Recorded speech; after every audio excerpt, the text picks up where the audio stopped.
right? So isusu sefamily tine group redu takataurirana, okay guys, ngatimbofamba tinzwa kuti zviri kufamba sei because tatiraya zvipatara zvaramba. But hakuna anoziva kwaanogara kuti ndiye akabata mushonga. But chii chaainacho chamunotaura kuti apa akabata mushonga?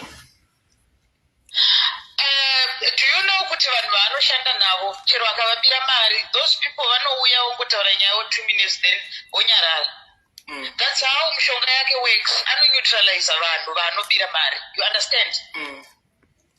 Yes.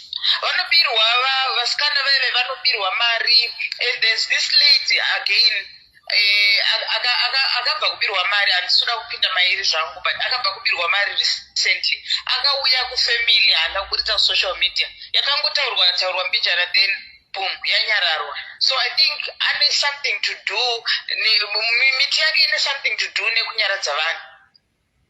Okay.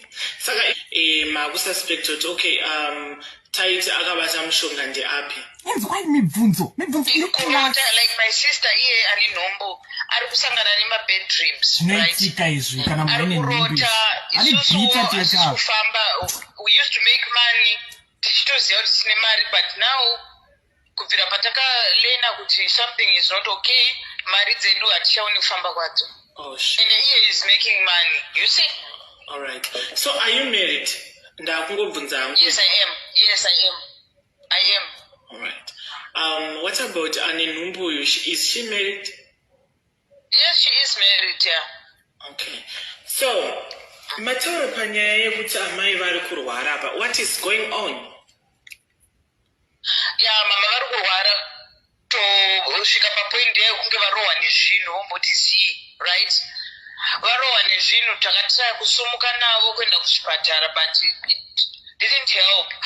Takafamba navo ku2 places, zvikanzi hamuna here hanzvadzi inoshanda publicly. Then we said yes. Zvikanzi ari kupi? Tikati ariko. Why musina kuuya naye? Haana kuanswer call and participate in my family meetings. Zvikanzi dai mukomana uyu anga aripo.